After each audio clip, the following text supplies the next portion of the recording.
নমস্কার বন্ধুরা, অনুদি রান্নাঘরে তোমাদের আরও একবার ওয়েলকাম। তো বন্ধুরা, আমি আবার আজকে হাজির হয়েছি আর একটা নতুনত্ব রান্না নিয়ে। সেটা হচ্ছে মুসুর ডাল। তো মুসুর ডাল দিয়ে আমি করব আজকে ইলিশ মাছের মাথা দিয়ে মুসুর ডাল। তো ইলিশ মাছের মাথা দিয়ে তো আমরা অনেক ধরনের রান্নাই করে থাকি, কিন্তু মুসুর ডাল দিয়ে ইলিশ মাছের মাথা কে কে খেয়েছো জানি না। যদি না করে থাকো তাহলে পরে চলো ঝটপট দেখে নিয়ে তাড়াতাড়ি বাড়িতে এটা তৈরি করে ফেলো, অসাধারণ খেতে লাগে। তো চলো এটার জন্য কি করতে হবে দেখে নিই। বন্ধুরা দেখো, ইলিশ মাছের মাথা দিয়ে মুসুর ডাল করতে হবে। তো আমি প্রথমেই ডালটাকে ধুয়ে রেখেছি। আমি 200 গ্রাম মতো ডাল নিয়েছি। এবার এই ডালটাকে প্রথমে আমাকে সিদ্ধ করে নিতে হবে। তো চলো, কড়াইতে জল বসিয়ে দিয়েছি। এখন আমি ডালটাকে সিদ্ধ করে নেব। এটার মধ্যে এখন আর কিচ্ছু দেব না, একটুখানি হলুদ আর একটু নুন দেব। ডাল সিদ্ধর সময় হলুদটা দিলে পরে হলুদের যে নোংরাটা থাকে ওটা ফেনা হয়ে বেরিয়ে যায়। একটু লবণ দিলাম, সিদ্ধটা তাড়াতাড়ি হবে। আর দেব একটু হলুদ, আর একটু হলুদ দিলাম। এবার আমি ডালটাকে ঢাকা দিয়ে সিদ্ধ করে নেব। বন্ধুরা দেখো, আমার ডালটা খুব সুন্দর সুসিদ্ধ হয়ে গেছে। এখন আমি ডালটাকে ঢেলে নেব। তো বন্ধুরা দেখো, এখন আমি কড়াই বসিয়ে কড়াইতে একটু তেল দিলাম মাছটা এখন মাথাটা ভেজে নেব বলে।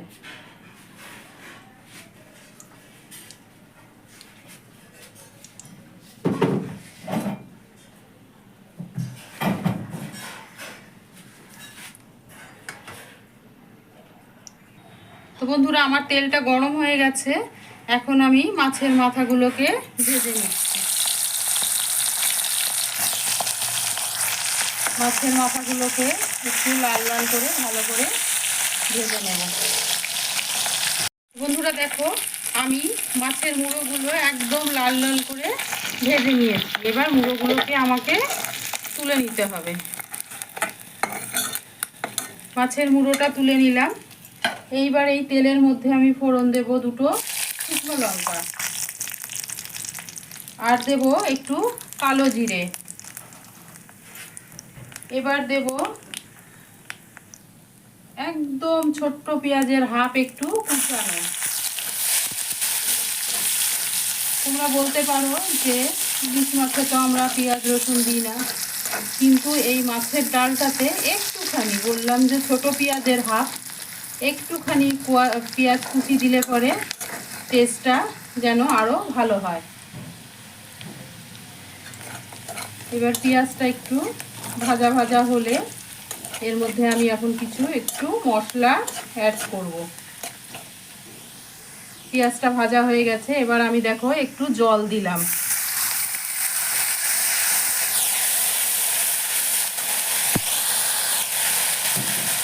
এবার কিছু মশলা অ্যাড করছি আমি। সেটা হচ্ছে হলুদের গুঁড়ো,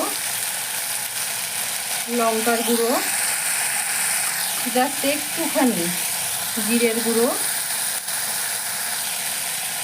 একটুখানি ধনের গুঁড়ো, মানে 1 চামচে 1/4 চামচ করে মশলা এখানে অ্যাড করলাম।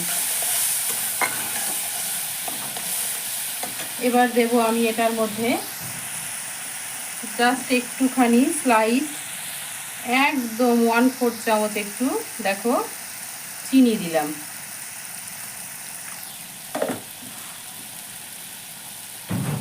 এবার দেব লবণ। লবণটা আমার আগে দেয়া ছিল, সেটার আন্দাজ বুঝে ডাল সিদ্ধর সময় লবণ দিয়েছিলাম, অল্প লবণ দিলাম।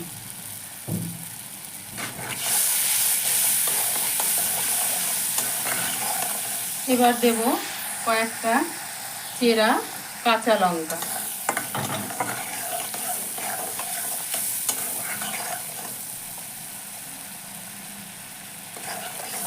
তো মশলাটা আমার প্রায় কষা হয়ে গেছে। এখন দিতে হবে আমাকে এটার মধ্যে মাছের মুড়োগুলো। মাছের মুড়োগুলো দিয়ে আমি একটু কষে নিচ্ছি।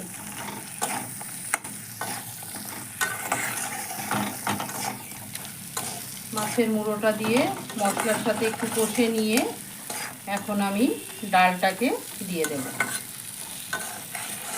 বন্ধুরা, আমার এই রান্নাটা তোমাদের যদি ভালো লাগে তাহলে প্লিজ প্রচুর বন্ধুবান্ধবের মধ্যে শেয়ার করো এবং কমেন্টস করে আমাকে জানিও তোমাদের কেমন লাগছে। হয়ে গেছে, এখন আমি দেখো ডালটাকে ঢেলে নিচ্ছি।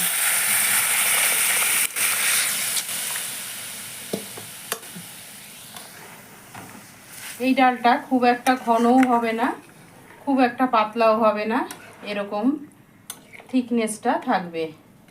তো চলো এবার ডালটাকে একটু আমি ফুটিয়ে নিই। বন্ধুরা দেখো, আমার ইলিশ মাছের মাথা দিয়ে মুসুর ডাল একদম রেডি হয়ে গেছে। থিকনেসটা এরকম হবে, খুব একটা পাতলাও না আবার খুব একটা ঘনও না। তো চলো এবার, আর মুড়োগুলোকে বন্ধুরা খুব একটা ভেঙে দেবে না, কেননা ইলিশ মাছের মুড়োতে প্রচুর কাঁটা থাকে, ওটা মুখে লাগলে পরে খেতে অস্বস্তি লাগে। তো চলো এবার আমি ডালটাকে ঢেলে দিই।